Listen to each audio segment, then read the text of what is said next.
Here it is, Wednesday, and I'm a bit late today, but I'm here. And so today will be a short video, and I wanted to touch base on um, asking for what we want. And I was in a group today, and we were having a discussion about why people don't ask for what they want. And it's an interesting question. And as a coach, oftentimes I will ask people that I'm working with, well, what do you really want? And then they'll spend the next 5 minutes telling me what they don't want because they're not accustomed to or comfortable asking for what they want. And I totally get it. If you ask me for what I want, lots of times I would say, I don't know.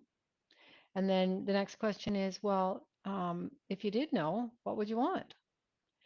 But there are, we're pretty conditioned to and have learned over the years um, not to ask for what we want. And one of the things that's really common is we don't ask for what we really, really, really want because we think we can't have it. We think that um, we're not allowed to, or whoever we're asking for it from won't give it to us, or maybe we can't spend that much money on it, but we actually don't believe we can have what we really want for whatever the reasons are. So we don't ask for it.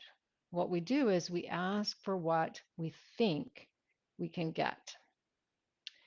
And usually that is less than what we really want. So even, when you run your own business and you say to somebody, well, I want to make $1 million. Most people won't say that because they feel uncomfortable saying that. So they'll say less than that because that's in their comfort zone. But what they really want is to make $1 million or 5 million or 10 million, whatever it may be. Um, and oftentimes they won't say that. And then, they're uncomfortable. But also too, it's like we ask for what we think we can have, and we fear no. So if we don't believe that we can really have it, then um, we believe and we project onto other people what we think. So if we don't think we can have it, we don't think that whoever we're speaking to is going to give it to us. So even in a work environment, oftentimes my team would come to me and they would, not ask me for what they wanted, but they'd hedge around it because for some reason they were afraid to ask for what they wanted. And so one of the things I learned in some of my coaching training was that yes lives in the land of no. And I loved it when I heard this. It was like, oh, that's just so true. If you're not willing to get a no, you you can never get a yes because yes lives in the land of no. Either response is possible. So if I'm not willing to get a no, I'm not going to ask for what I want. So when our story is whatever we're projecting onto the other person, which is my story is, and people say this to used to say this to me all the time in when I was leading in an organization, they'd say, I was in HR and they'd say, well, have you asked for that? And then they'd give me all the reasons why they know their boss won't give that to them. And I'd say, but did you ask for that? And they'd say, well, no. And I said, well, why, how do you know that? Like, how do you know they won't give it to you?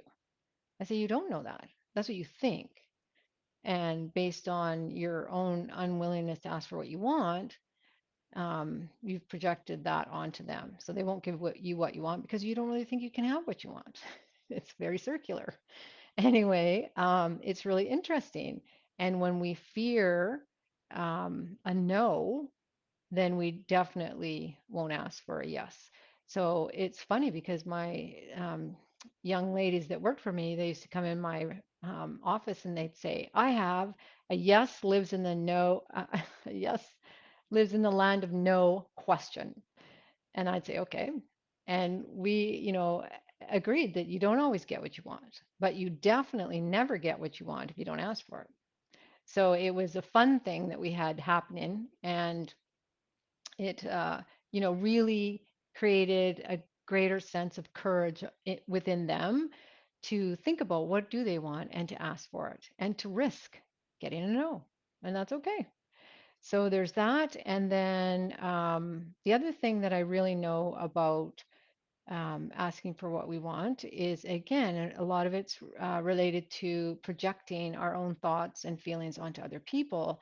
So if we are real people pleasers and we don't want to ruffle other people's feathers or rock the boat or any of that, we will shy away from asking for what we want if and when we believe that they're not going to agree with that, or they're going to be mad at us, or they're going to be, I don't know, pissed off, annoyed, whatever it might be. So we will choose not to ask for what we want. And, that's really sad. Life is short. And if we spend our whole life not really asking for what we want, we're going to be very dissatisfied and sad. And, so what if you get a no? It's worth the ask. And it's really worth thinking about, what do you really want in life? Like wherever you are in your life, what do you really, really, really want right now that you're not willing to admit? Maybe you want to quit your job. Maybe you want to get a divorce. Maybe you want to get married and you've been with somebody for 4 years, and like there's sort of this unwritten rule that no, we're not getting married, but you really want to get married. So you choose not to ask because you don't think you can have it. And if you were to go through, spend half an hour and write down, what do you really, really want in your life? And ponder why you don't ask for it.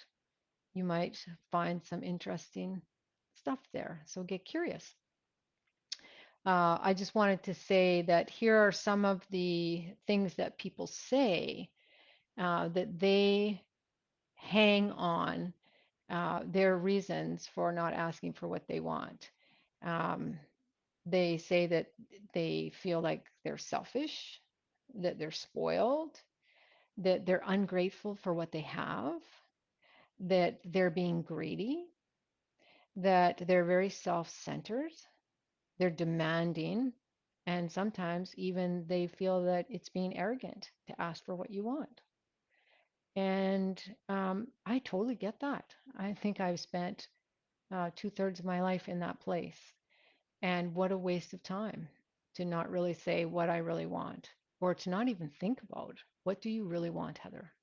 And then go after it. And I think that it's really, really important to speak it into the world, because when it just runs around up here in your head, it really never materializes, or very rarely. But when we speak it into the room and we hold ourselves accountable for what we really, really want, and we work with other people to help us hold ourselves accountable, we can actually achieve greatness and peace of mind and a real sense of self value, because that's really what it comes down to for me. If I'm not willing to ask for what I want, I really don't value myself very much. And so, on that note, I'm going to leave you with, what are your reasons for not asking for what you want in your life? And what do you think would be the benefit for you to change that up? And on that note, off I go. Have a great evening. Bye bye.